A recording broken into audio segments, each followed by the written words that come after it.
मैं आप सबका धन्यवाद देता हूं। अचानक आपको बुलाना पड़ गया और ये जानकारी हमारे लोगों को भी नहीं थी कि इस तरह की बात होगी। हालांकि ये सूचना मिल रही थी कि लखनऊ से जो मुख्यमंत्री उनके सबसे बड़े अधिकारी हैं और प्रमुख सचिव का जगह जगह फोन जा रहा है कि जहां भारतीय जनता पार्टी हारे वहां पर काउंटिंग स्लो करिए। मुख्यमंत्री के प्रमुख सचिव डीएम्स को फोन कर रहे हैं कि जहां बीजेपी हारे वहां पर काउंटिंग स्लो होनी चाहिए। और यही नहीं, अगर हम पिछला चुनाव देखें तो जो भारतीय जनता पार्टी की हार हुई है 47 सीटें ऐसी हैं जो 5000 के अंदर कम वोट में हुई हैं।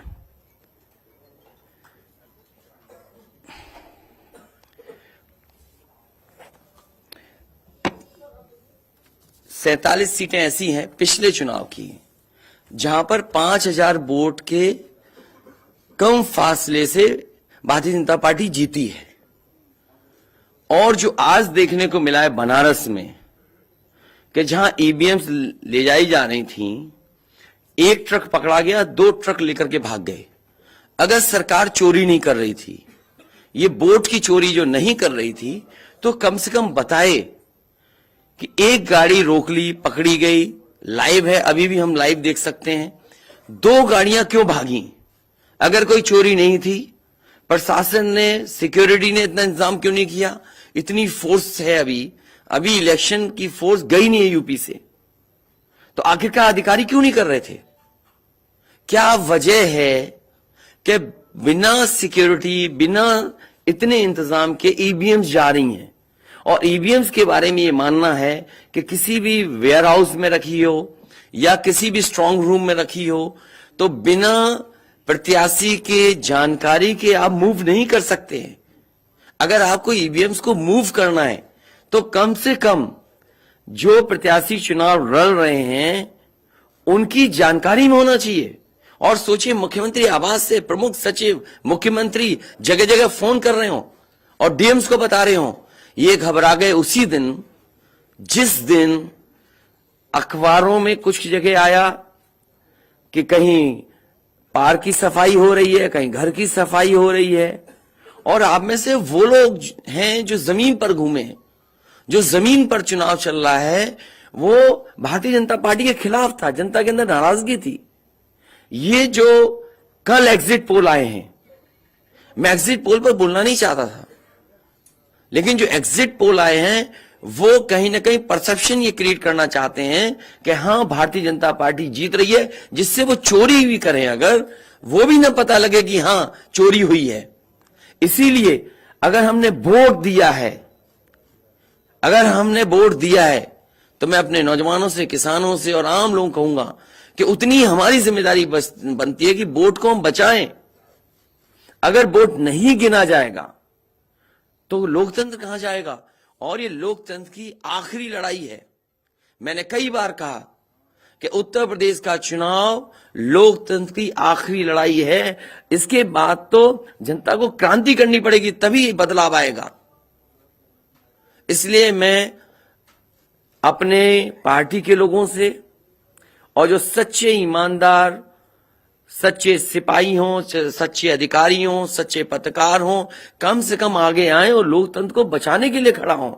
और मैं अपनी पार्टी के लोगों से कहूंगा कि जब तक काउंटिंग ना हो जाए तब तक कम से कम ये नजर रखें और लगातार निगरानी रखें कि कैसे वोट बचाया जा सकता है, कैसे जहां पर मशीनें रखी हैं कोई किसी का आना जाना ना हो। ये लोकतंत्र के लिए बहुत ही खतरे का समय है। जो दल हार गया, अब उसके बस में यही है जो अब करने जा रहे हैं।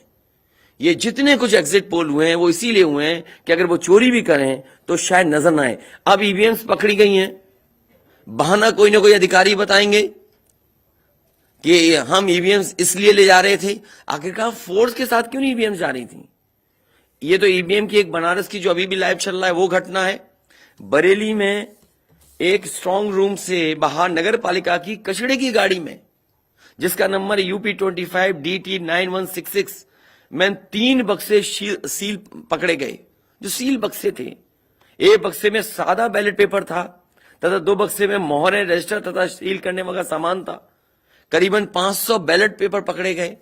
इसी तरह सोनभद्र का है कि सोनभद्र में भी बड़े पैमाने पे चीजें पकड़ी गई। वो भी लोग समझ में आ गया तो उन्होंने देखा, एसडीएम को रोका। एसडीएम घोरावल जनपद सोनभद्र में खाली मत पर अपनी गाड़ी से पॉलिटेक्निक कॉलेज ले जाते हुए पकड़े गए। क्या सफाई देगी सरकार? इसीलिए मैंने कहा, प्रमुख सचिव मुख्यमंत्री, आप जानकारी कर लें। अगर आपके डीएम्स कोई जानकार हैं, उन्होंने खुद बताया है कि वहां से, लखनऊ से फोन आ रहे हैं कि जहां पर भारतीय जनता पार्टी हार रही हो, वहां पर काउंटिंग स्लो हो और रात तक काउंटिंग लेकर के जाइए।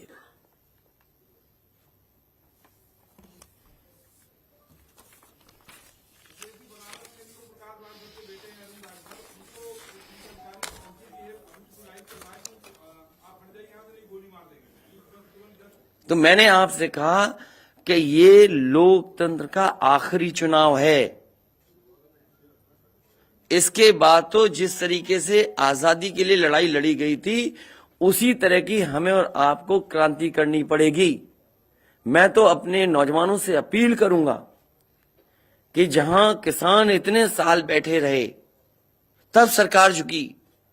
कम से कम 3 दिन लोकतंत्र के अखंड प्रहरी बनकर के ईवीएम्स को बचाएं और चुनाव को बचाएं। मैं किसी डीएम का इसलिए नहीं मानूंगा। डीएम कौन होता है? अगर प्रमुख सचिव मुख्यमंत्री फोन करेगा, डीएम क्या कर सकता है? डीएम की क्या हैसियत है? ये फिर जो प्रत्याशी लड़ने रहे थे, उनको आखिरकार डीएम ने क्यों नहीं बताया? डीएम अगर ये जवाब दे रहा है तो उस डीएम से पूछिए कि डीएम ये बताओ कि तुमने जो प्रत्याशी चुनाव लड़े थे उसके बारे में क्यों नहीं बताया उन प्रत्याशियों को? ये डीएम आखिरकार किसके नीचे काम कर रहे हैं? और बनारस जैसी पोस्टिंग किसी डीएम को मिली होगी, इस डीएम को मैं भी जानता हूं। जब पहली पोस्टिंग मैंने मुजफ्फरनगर दी थी, मैं नहीं जानता ये डीएम कौन है, किसकी सिफारिश पे ये मुजफ्फरनगर पहली बार गया था। बेईमानी करा रहा है ये डीएम। और जवाब ये डीएम का कि ट्रेनिंग के लिए जा रहे हैं। तो आखिरकार पॉलिटिकल पार्टीज को क्यों नहीं जानकारी दी? क्या जवाब है उनके पास इसका? और जब बाकायदा गाइडलाइन लिखी हुई है यहां पर कि आप ईवीएम्स का मूवमेंट नहीं कर सकते, आप कैसे ईवीएम का मूवमेंट कर रहे हैं? आप पूछिए जिन्होंने दिया बयान।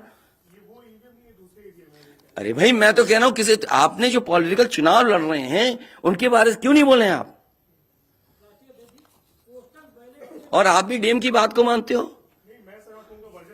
वो वर्जन इसलिए बोल रहे हैं क्योंकि सरकार एक भाषा बोलेगी, ऊपर से नीचे तक भाषा एक बोलेगी। आप बताइए, जब समाजवादी सरकार का चुनाव था, इलेक्शन कमीशन ने जो शिकायत की उस अधिकारी को हटाया गया? आज इलेक्शन कमीशन ने किसी अधिकारी को हटाया हो?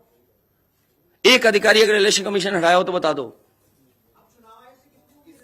मुझे कोई उम्मीद नहीं। इसीलिए मैं कह रहा हूं कि लोगों को लड़ना पड़ेगा। अगर लोकतंत्र बचाना है तो कहीं ना कहीं तैयारी करनी पड़ेगी लोकतंत्र बचाने के लिए। जो गाइडलाइन है, आज जो बैलेट पेपर पकड़े गए हैं सोनभद्र में, जो बैलेट पेपर पकड़े गए हैं आपके बरेली में, जिस तरह ईवीएम्स को ले आया जाता है, ये सवाल बड़ा है। अधिकारी वही भाषा बोलेंगे जो उनको बोलने के लिए सरकार कहेगी। वो नहीं चाहते कि ओम प्रकाश राजभर जी, क्या भूल गए? इलेक्शन कमीशन याद नहीं है? ओम प्रकाश राजभर जी नॉमिनेशन के लिए गए, इनको अपमानित नहीं किया गया? क्या प्रशासन कार्रवाई कर रहा था? स्वामी प्रसाद मौर्य जी के साथ क्या व्यवहार हुआ? कोई भूल जाएगा इन बातों को? और चुनाव भर में क्या भाषण थे, क्या भाषा का इस्तेमाल था? हर जगह डराने का काम जनता को। ये अलग बात है, कम से कम इलेक्शन कमीशन को ये देखना चाहिए। खुलेआम जनता देख रही है, आज के जमाने में लाइव है कि किस तरीके से ईवीएम्स को ले आया जा रहा था। चुनाव आयोग को सबसे पहले जिलाधिकारी बनारस पे कार्रवाई करनी चाहिए कि आखिरकार उसने किसी को कॉन्फिडेंस में क्यों नहीं लिया। अगर मशीनें जा रही थी तो प्रत्याशियों को क्यों नहीं बताया गया? पॉलिटिकल पार्टीज को क्यों नहीं जानकारी दी गई? अगर ये गाइडलाइन में है कि नहीं है इलेक्शन कमीशन के? आप ईवीएम्स को एक जगह से दूसरी जगह मूव करा रहे हैं, आखिरकार इसके लिए जिम्मेदार कौन है? आप ईवीएम लेके जा रहे हैं, अब 2 दिन की बात है, काउंटिंग होनी है।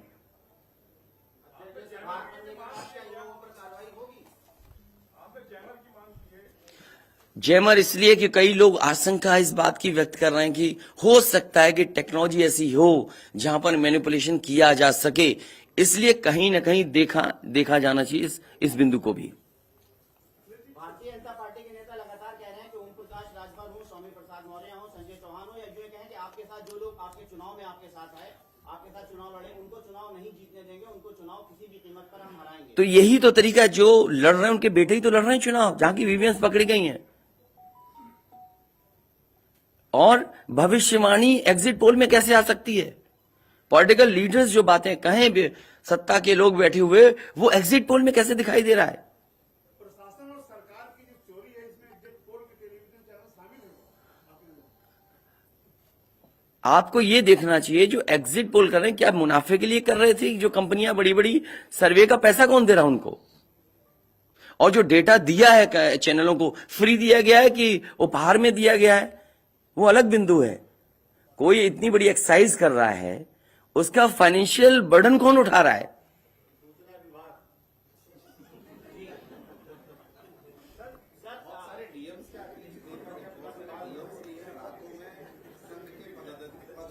ये तो बातें, ये सच कह रहे हैं आप, जो बात, ये जो सवाल के रूप में जानकारी दे रहे हैं, ये सच्चाई है।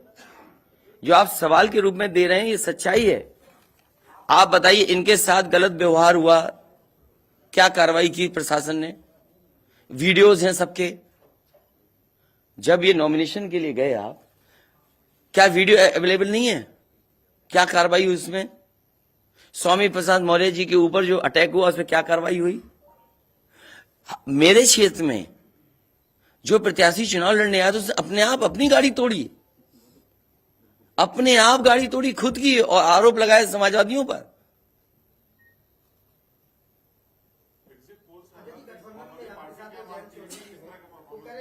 क्या करेंगे जब वोट को लेंगे?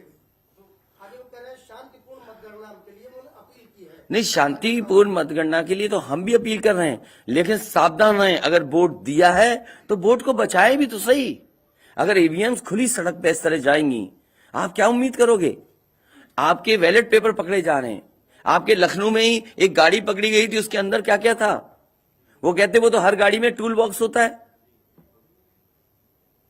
तो टूल बॉक्स में इतना बड़ा हथौड़ा थोड़ी होता है कि आप ताला तोड़ दो। आगे जब कहना है कि अगर वोट दिया है तो वोट बचाएं। वोट बचाने के लिए कहीं ना कहीं हमें एक अखंड प्रहरी की तरह काम करना पड़ेगा। और अगर हमारे किसान इतने दिनों बैठ सकते हैं, अब तो 3 दिन की बात है, 3 दिन तो बैठना ही पड़ेगा, नहीं तो ये प्रशासन के लोग बैठ करके चोरी करा देंगे। और मामूली चोरी है वोट की, ये लोकतंत्र के साथ है। लोगों को ये भूलना नहीं चाहिए आपके पड़ोसी देशों में क्या हो रहा है। इसलिए मैं ये भी गाइडलाइन पढ़ना चाहता हूं कि जो ईवीएम के मूवमेंट के लिए जो मुझे जानकारी मिली है, वो मैं आपसे पढ़ना चाहता हूं कि all polled EVMs and all reserve EVMs after the poll shall be under cover of arm forces, arm police at all times. Reserve EVMs should also be returned at the same time when the polled EVMs are returned at the receipt center. Reserve EVMs shall not be kept in the strong room meant for polled EVMs. They shall be kept in another strong room meant for keeping reserve EVMs. It must be ensured that all reserve EVMs are also deposited in the strong room meant for reserve EVMs at the same time when the polled EVMs are deposited in the strong room meant for the polled EVMs. तो EVMs के लिए बिल्कुल clear कहा गया है कि कैसे क्या होना है। और वही जांच भी कौन करेगा? अगर डीएमई जांच करेगा तो क्या उम्मीद करोगे आप उसके लिए?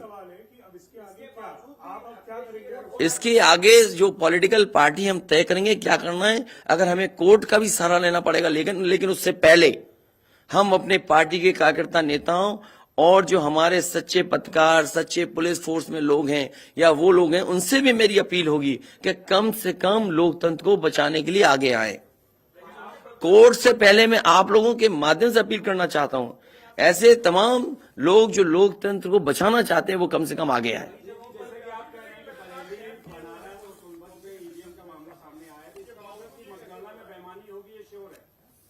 आपने पंचायतों का चुनाव देखा था, भारतीय जनता पार्टी ने खुलेआम वोट को लूटा। जनता को याद है, महिलाओं की जो कपड़े फाड़े गए, छीने गए, महाभारत के अलावा अगर किसी ने किया तो वो भारतीय जनता पार्टी ने करके दिखाया। क्या कार्रवाई की गई उस समय बताइए? इलेक्शन जो आपका स्टेट इलेक्शन कमीशन है, शिकायतें हुई, क्या कार्रवाई हुई उनके ऊपर? क्या कार्रवाई हुई पुलिस के ऊपर? क्या कार्रवाई हुई उन लोगों ने जिन्होंने वोट को छीना? इसलिए मैं अपील करता हूं आपके माध्यम से, जो सच्चे पत्रकार हैं, सच्चे अधिकारी, पुलिस फोर्स, लोकतंत्र को बचाने के लोग सामने आए, जिससे लोकतंत्र बचाया जा सके। माननीय मुख्यमंत्री जी, ये जो घटनाएं हो रही हैं, ये हताशा और निराशा की जो है वो पराकाष्ठा है।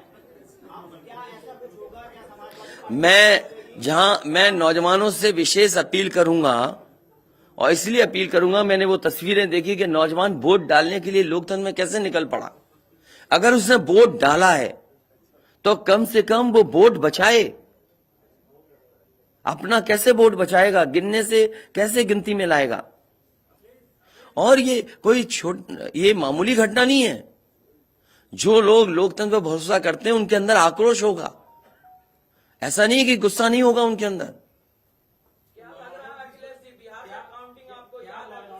इसीलिए मैंने कहा कि 5,000 के अंतर में सीटें जो जीती गई थी भारतीय जनता पार्टी की, वो 47 हैं। और मैंने इसीलिए कहा कि प्रमुख सचिव मुख्यमंत्री जिलाधिकारियों को फोन कर रहे हैं कि काउंटिंग स्लो की जाए, और बैलेट के लिए हम लोगों ने अपने प्रत्याशियों को और जो एजेंट्स हैं हमारे इलेक्शन एजेंट्स, उनको समझाया है कि बैलेट को किस तरीके से काउंट करना है, कैसे रखे जाएं, उन सब को समझाने का काम किया है।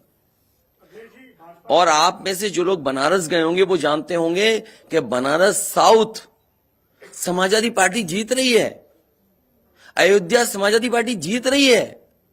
ये घबराहट है बीजेपी को। पवन पांडे जीत रहा है, ये घबराहट है। किशन दीक्षित जीत रहा है, ये घबराहट है बीजेपी को। नहीं, वो अलग बात है, पान भी खाया और भाषा नहीं देखी आपने। क्या प्रवक्ता की बात करते? कौन है ये चीज प्रवक्ता? कोई प्रवक्ता की बात नहीं करेंगे। क्या प्रवक्ता उठा लाए आप किसी गली मोहल्ले से? क्या प्रवक्ताओं की बात करते हैं आप? इतने सीनियर जर्नलिस्ट बनते हो आप अपने आप को। ये मामला सीरियस है, क्या प्रवक्ता बताएगा? इलेक्शन कमीशन क्यों नहीं बता रहा? ये खुलेआम ईवीएम घूम रही हैं। कोई आश्वासन नहीं दिया। हो सकता है हमारी प्रेस के पास शायद कुछ जागे। ये यूपी के हैं सब, और कहां के इलेक्शन कमीशन के लोग? रिटर्निंग ऑफिसर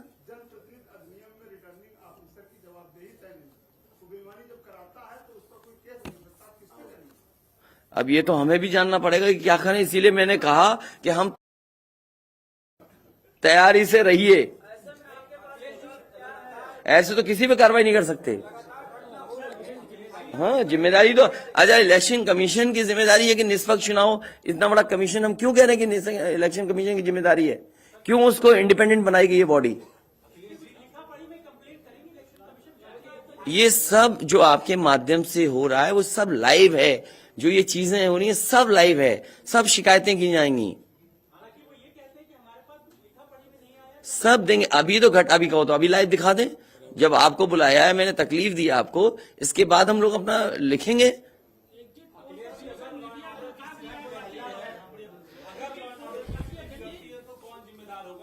इलेक्शन कमीशन जिम्मेदार है इसके लिए। ईवीएम्स खुलेआम जा रही हैं, बैलेट पेपर कूड़े के डब्बे में पकड़े जा रहे हैं। गाड़ी का नंबर हम बता रहे हैं आपको, एसडीएम लेकर के जा रहा है। और मैं तो कहूंगा कि चुनाव हमारे जितने भी समाजवादी लोग हैं कानून व्यवस्था को मानते हुए शांतिपूर्ण रहें, लेकिन जिम्मेदारी सरकार की भी तो है। ये जिम्मेदारी इलेक्शन कमीशन की नहीं है, सरकार की नहीं है। आप अगर पूरी सुरक्षा के साथ उन ईवीएम्स को ले जाते, जो प्रत्याशी चुनाव लड़ रहे हैं उनकी जानकारी में लेकर के जाते हैं, तो किसको आपत्ति थी? ये तो पकड़ी गई हैं। अगर चोरी पकड़ी गई है तो चोरी पकड़ी को पे आप कानून व्यवस्था की बात करोगे? आप तो नहीं सुनी जाएगी तो समाजवादी पार्टी हर रास्ते को अपनाएगी जहां पर लोकतंत्र को बचाया जा सके। वो जरूरी है। जहां जहां चुनाव हुए हैं, बंगाल में, तमिलनाडु में या किसी भी प्रदेश में, प्रत्याशी और उनके लोगों ने जगह जगह बैठ करके दिन रात पहरा दिया है। अखिलेश जी, निष्पक्ष तरीके से अगर चुनाव होता है तो समाजवादी पार्टी कितनी सीटें आने की उम्मीद है? मैं अभी भी कह रहा हूं, टारगेट हमारा फिक्स था। हमारा गठबंधन 300 के करीब पहुंच जाएगा।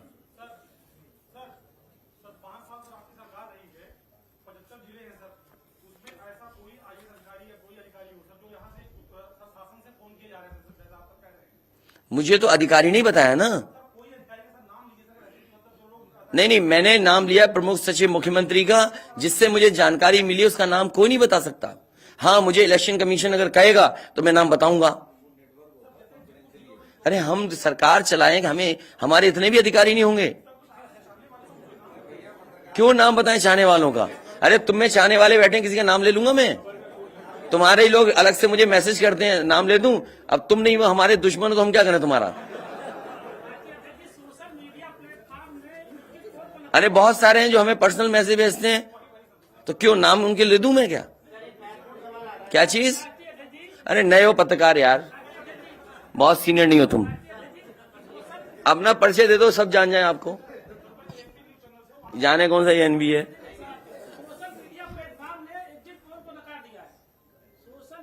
इसीलिए मैं कह रहा हूं आपसे कि एग्जिट पोल है कि जो चोरी करी जाए उसको ढका जा सके।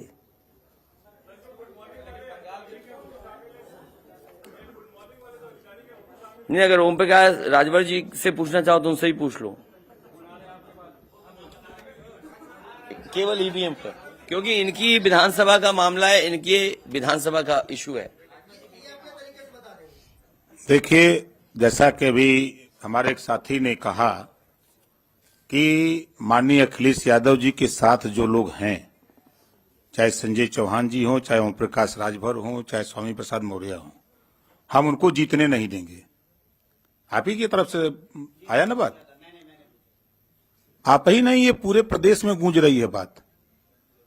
और भारतीय जनता पार्टी हम लोगों के गठबंधन से घबरा गई है। और बनारस जैसे प्रधानमंत्री जी अपनी इज्जत बचाने के लिए गली गली घूमे हैं। ये मैं कह रहा हूं, गली गली घूमे हैं। जिलेवार 75 साल की आजादी में 70 साल से उठ पड़ रहा है। पहले हमारे देश के प्रधानमंत्री हैं जो जिलेवार रैली किए हैं। अगर गलत कह रहा हूं तो बताओ।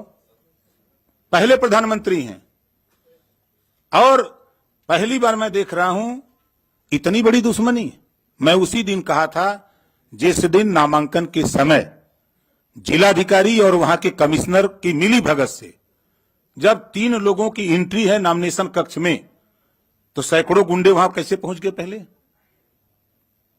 सवाल वहीं खड़ा होता। उसी दिन मैंने कहा था आप लोगों के सामने पेश करके लखनऊ कि डीएम बनारस और कमिश्नर के होते हुए निष्पक्ष चुनाव नहीं हो सकता। आज खुलासा हो गया। जब चुनाव आयोग की गाइडलाइंस है कि चाहे खाली ईवीएम हो, चाहे कोई ईवीएम, अगर वहां स्ट्रांग रूम से निकालना है तो वो वहां चुनाव लड़ने वाले उम्मीदवारों को सूचना दे, तब उसके बाद वो वहां से ले जा सकता। और प्रशासन की निगरानी में। और 3-3 गाड़ियां भाग रही हैं। शायद हमारे लोग वहां नहीं होते। 2 गाड़ी तो चली गई, एक गाड़ी जबरी जब खड़ा हो गया किसी तरह जान बचा के तो रोका, तुरंत उसके चारों टायर का हवा निकलवा दिया हमने। निकालो नहीं तो ये भी ढकेल के लेके चले जाएंगे।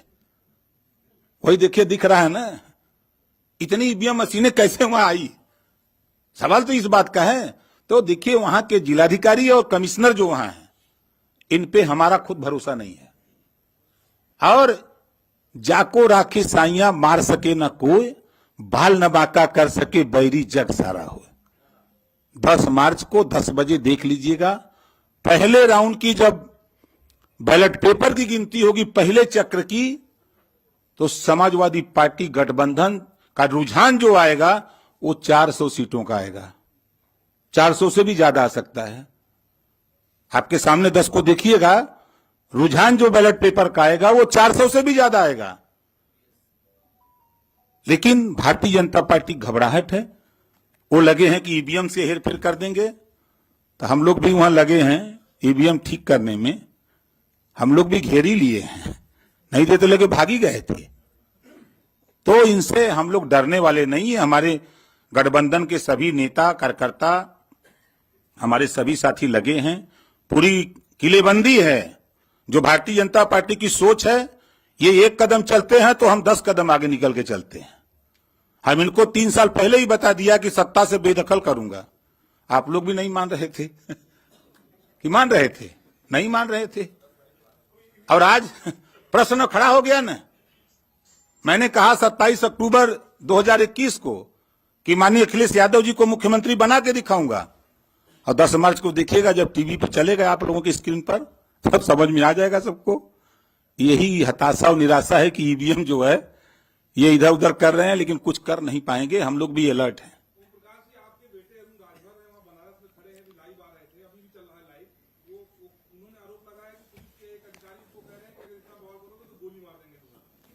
देखिए, धमकाइयां चमकाइयां न पाइयां तो भाग जाइयां ठीक है। ये क्या गोली मारेंगे? वो अपने झंखे दरोगा या सीओ, कोई भी अधिकारी जो ये कह रहा है वो अपने पहले झंखे। वो जिस दिन गोली मारेगा वो कहां रहेगा? धरती पर न रहेगा। ये ओम प्रकाश राजभर हैं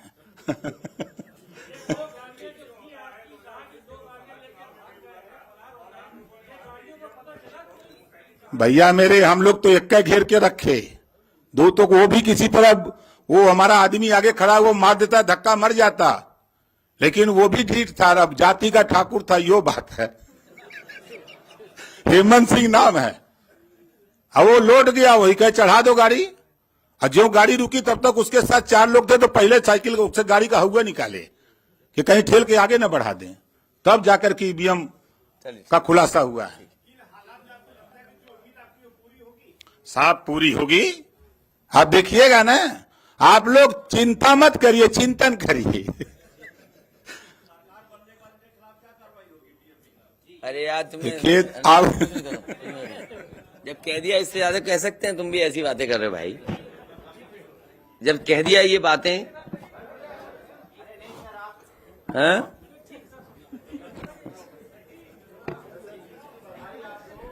नहीं, अभी मत जीत की बधाई दो। अभी जीत की बधाई हम लेंगे और मिठाई भी बांटेंगे आपको। और देखिए, एग्जिट पोल आ गए, बीजेपी वाले मिठाई का ऑर्डर नहीं दे पाए। हैं? क्या बीजेपी का?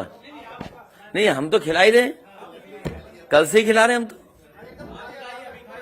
हैं? हम तो कल से खिला रहे मिठाई। और ये लाइव फिर दिखा दो। अभी लाइव चल रहा है ना। बताइए, अगर अभी तक लाइव चल रहा है, पिछले कितना टाइम? आधा घंटा, 45 मिनट हो गया, उससे ज्यादा टाइम हो गया, अभी तक प्रशासन वहां पर अपनी मशीनें लेने नहीं आया।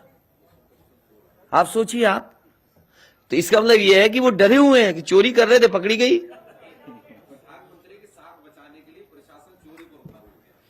आप देखिए ना, अगर मान लीजिए हम और आप यहां बैठ करके देख रहे हैं, अगर वो चीज लाइव हो रही है तो दुनिया में देखी जा रही होगी।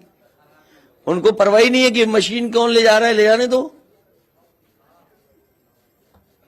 अभी लाइव हो रहा, सोचिए कितनी इतना समय इसमें प्रशासन जाता, बातचीत करता, नहीं ले जाए ईवीएम्स।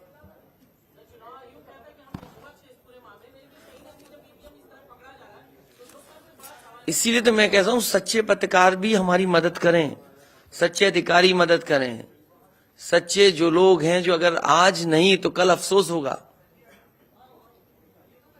इसीलिए जो लोग लोकतंत्र बचाना चाहते हैं वो सब आगे आए।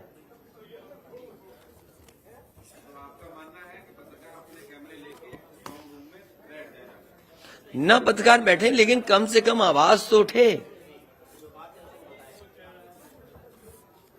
चलिए, बहुत धन्यवाद आप सब लोगों का, बहुत धन्यवाद।